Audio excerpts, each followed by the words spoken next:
So today we are going to learn pipelining. Now pipelining is very important concept, and based on that concept only your 8086 processor developed, and all current processors are working with the same concept, and that's why we are studying 8086. This is the main fundamental concept because of which we are studying 8086 in place of 8085. This is the biggest reason. Now if we are dealing with processors, the major concern for us as a processor is to increase the speed of your processor. This is what you want. Yes? Yes. So if you want to increase the speed of your processor, what are the things that you can do to increase the speed of the processor? તમે શું કરી શકો પ્રોસેસરની speed વધારવી હોય તો? First is you can increase the size of your data bus. Suppose I am having 8-bit data bus, that means I can go to memory, access 8-bit of data, give it to processor, processor can process 8-bit of data. Get it? If the data bus size I will increase from 8-bit to 16-bit, now I can go fetch 16-bit data in a single shot, access 16-bit data at a time. Yes? So the task which was done initially in 2 cycles now get completed in 1 cycle. Your C speed get increased. Yes? In current processor we are using 64-bit microprocessor. What that means? Your current microprocessors can work with 64-bit of data. That means your current size of your data bus is 64-bit. Understand? Since last 10 years the size is 64-bit. That is your hardware limitation. Now you can't go beyond that 64-bit of data because you need 64 lines. If you want to increase it, you want more lines, and that is practically not possible, right? That's why they are not increasing it. Get the idea? That's why your current processors are all 64-bit processor, and your softwares are also supporting 64-bit only since last almost 10 years. Yes. What that means? Now there is no much scope available as far as data bus is concerned. We can't increase our speed.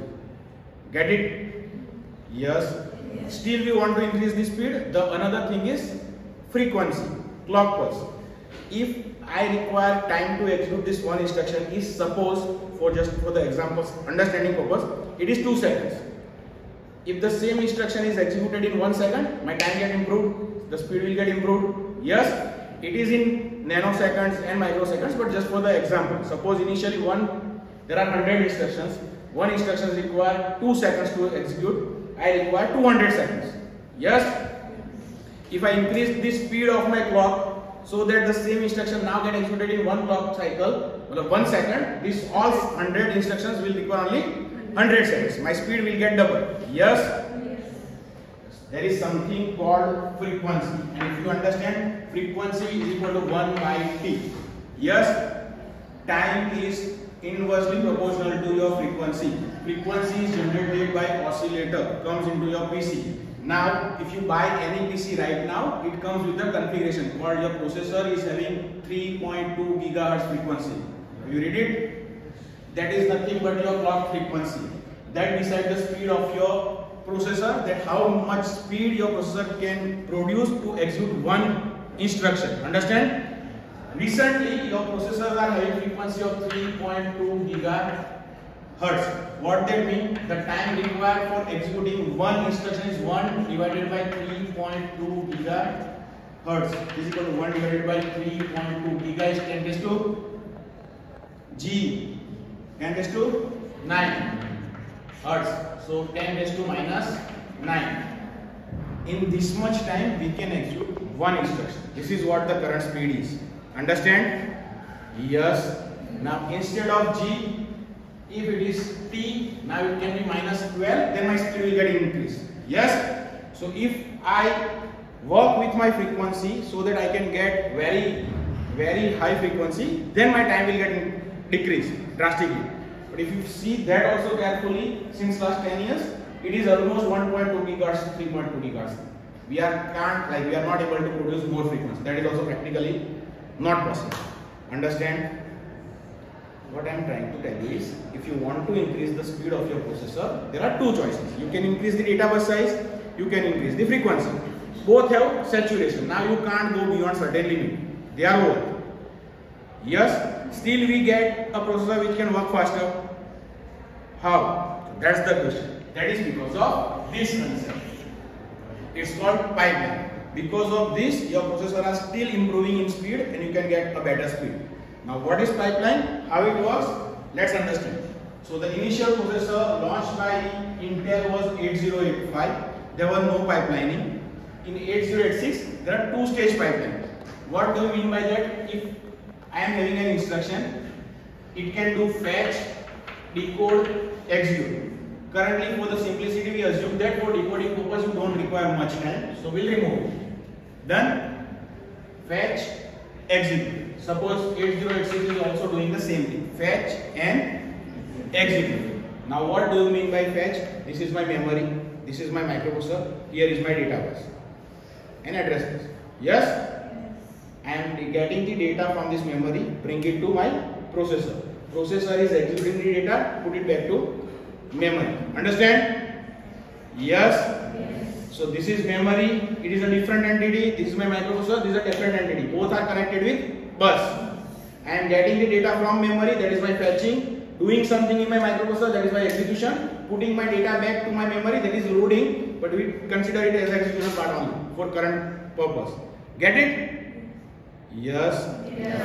Okay. So now what 8085 do? Because it is not having any pipeline, it is fetching. Suppose I want to fetch and execute 5 instructions. So what it will do? Fetch instruction, execute instruction. This is my timeline. This much time is needed. Suppose this is the time required to fetch, this is the time required to execute. Same way I want to fetch second instruction, execute second instruction, fetch third instruction, execute third, fetch fourth, execute fourth, fetch 5, execute 5.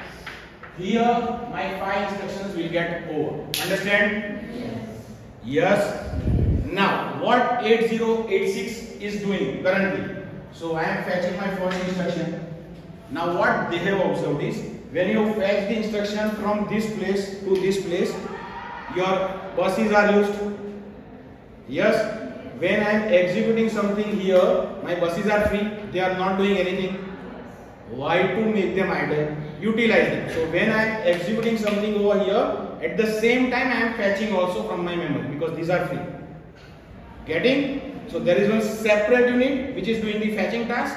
There is one separate unit which is doing the execution task. I am dividing 2 units. One is used for fetching, one is used for executing. So the advantage is, when my processor is executing my first instruction, I have one second unit available which will fetch my second instruction from memory, because my buses are free. Understand? Yes. So now when I am executing my second instruction, third is already fetched. When I am executing my third instruction, fourth is fetched. And when I am executing fourth, fifth is fetched. And I am executing my fifth. Just see the difference. So in 8085, when there is no pipeline, you require almost 10 clock cycle. Here it will get over in 6 clock cycle, half time. Yes? This is how your pipeline will increase the speed. Understand? What we have done? We have divided our instruction into 2 parts. Fetching part is different, execution is different. So if this splitting of instruction can be multiple, I can still divide my instruction into multiple parts. So in future, say in example, in Pentium processor that they have launched, they were using superscalar architecture. Their architecture is called superscalar. So what they have done, they have divided instruction into 5 parts. Fetch, decode, execute, load, store. There are multiple parts of same instruction. And for each part, there are different units. Understand?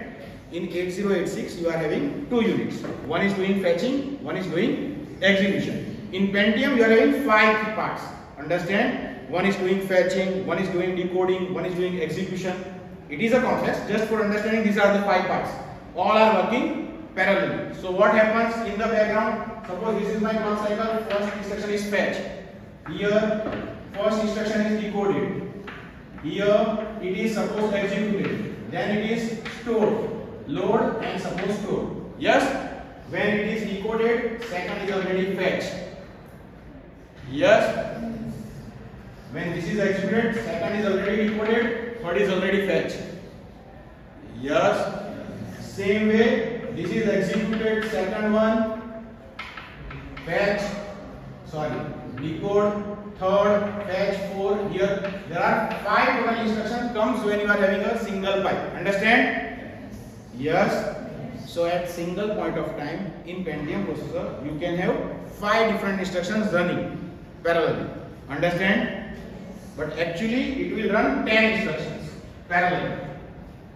How? There is one pipe and there is one another pipe. So there are 10 units working parallelly. So 10 instructions at the same time. Understand? First will go here, second will go here, third will go here, fourth will go here. Understand? Huh? This is also very important. If there are 2 pipes, understand? Each pipe is having 5 units. Yes? If my first, second, third, fourth, fifth instruction goes here, 6, 7, 8, 9, 10 goes here. So what happens? પહેલી અહીંયા જશે, ત્યાં સુધીમાં આની છઠ્ઠી પતી ગયેલી હશે. તો પહેલા પછી કઈ આવી જશે? 6th, which I want? Second. So first should go here, second should go here. First, second, third, fourth, fifth, 6, 7, 8, 9 and 10. This is how your instruction goes into pipe. Understand? Get it? The same thing is currently we are using as a core, different cores. The same concept they have evolved. Now it is a little bit complex, but the same kind of concept. Parallelism in number of cores. So you can say that your processor is quad core processor, Qualcomm processor. Understand? Yes. So the number of cores and everything is the concept of pipelining only. Get it? Yes. The major breakthrough comes in pipeline when they have launched Pentium 4 in 2000. That was the prime machine that Intel has launched. It was using, I think, net burst architecture. Okay. In that, at a single point of time, Pentium 4 is executing 80 instructions. And they have divided one instruction into 20 parts. So there are 20 units and 80 are executed parallelly. What that means? There will be how many pipes? 4 pipes running parallelly. Each pipe is having 20 units. Understand? Get the concept of pipelining. The concept of core that you are using right now is the fundamental concept of pipeline. And because of that only the cores are possible. Get it? Settled? Understand? Okay. Now, if all are the advantage, there must be some disadvantage also of pipelining. Okay, the first and foremost, the basic disadvantage of pipelining is data dependency. What do you mean by data dependency? As we already discussed, if this is my instruction 1, 2, 3, 4, 5, 6, I want after this instruction only this instruction, because the result of this instruction is dependent on this instruction. A plus B equal to C છે ને આમાં C variable વાપરેલો છે. This is what my instruction is. So after this only this instruction can execute. Yes? I can't execute this instruction without executing this. Yes? So though you are already in pipeline but you are waiting for the results to come. If that is the case. Yes? સમજ પડે? આ instruction તો જ execute થશે જો આ થઈ ગયેલી હોય તો. એટલે જ્યાં સુધી આ એક્ઝિક્યુટ થાય ત્યાં સુધી તમારે રાહ જોવી જ પડશે. This is what the case is. That is called data dependency. So that kind of problem will create issues sometimes in pipelining, but that can easily be resolved by using assembly language programming, because your higher level language is converted into assembly language. So in assembly language you can use operations like no operation instruction or some instruction in between. Create the assembly code in such a way that no instruction will depend on each other and it will run smoothly. Understand? Yes. What we are discussing? The drawbacks of pipelining. The first drawback is data dependency. If your next instruction is depending on your previous instruction, there will be a problem. Pipeline will not get successful. To resolve that problem, what is the solution? You can use assembly language code in such a way that there will be no dependency. Get it? It can be done easily, because at then you are going to convert your higher level language to assembly language, then to binary language. Done? That is not the bigger issue. The biggest issue with pipelining is this. It is called branching. Whenever you are doing programming, there is a concept called branching. And whenever you heard the word branching, keep in mind that you want to jump from one place to another and your pipeline gets failed. Always keep in mind. Whenever the word branching comes into picture, there are two things that it should be coming into picture. You need to jump from one place to another, pipeline gets failed. That default concept. Now what is branching? Suppose I am having C language code. If something gets true, I want to execute this many lines, else I want to execute this lines. Basic C program. Yes? this is stored in my memory. Yes, when this instruction is executed, I am already having this instruction stored in my memory because of pipeline. Suppose we are using Pentium 4. 80 instructions are already there in my pipe. Yes? Yes. So when I am on this line, I already have this much code available in my pipes. Suppose this instruction, this condition gets failed. So my if condition is false. So where I need to jump? On else pipe. So whatever is available in my pipe, I need to flush it away and I need to fetch again from the else pipe. Understand? Get the problem? This is called branching. It comes with for loop also, it comes with conditional statement also, go to statement also. You need to jump from one place to another. And when you want to jump from one place to another, whatever you have fetched in advance, you need to flush it away. Get it? Yes. It's a serious issue. At the Pentium 4 છે જેમાં ખાલી 80 instructions છે. Currently we are using a processor which is having a lot more instructions in pipe already. Suppose 200 instructions, 300 instructions, we all need to flush it away. Every time you need to jump. Yes, it's a problem. So the solution for that problem is branch prediction algorithm. They have developed an algorithm called branch prediction algorithm. What do you mean by that? They are having some cache memory available where they can store that this instruction has previously jumped. So next time there are high chance that it will get jumped again. A simple example is if I am having a for loop which runs 100 times. What do you mean by that? Initially my condition is true. It will go inside for loop, execute the code, then again come to execute the code.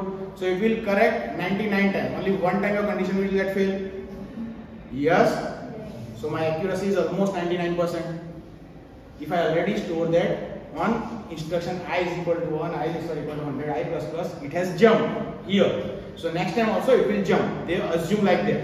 It is a complex algorithm, but there is an algorithm called branch prediction algorithm. So they will predict in advance that this particular instruction will jump or not, and accordingly they will pre-fetch the instruction in your pipe, so that you don't need to flush your pipe multiple times. Understand? Still, if the condition gets failed, you need to flush your all pipes, fetch the instruction from scratch again. This is what you need to do. That is the only drawback with your pipeline. But because of that only, your current processors are very speedy and fast. Parallel processing, pipelining, this is the concept. Because of that only, your speed of your processor are that good nowadays. Understand? Get the idea? Yes. And because of this only, we are not studying 8085, which is basic processor, which don't allow pipelining. 8086 is the first processor where they have introduced pipelining. And that's why that is in our syllabus also. Get it? Done? Thank you.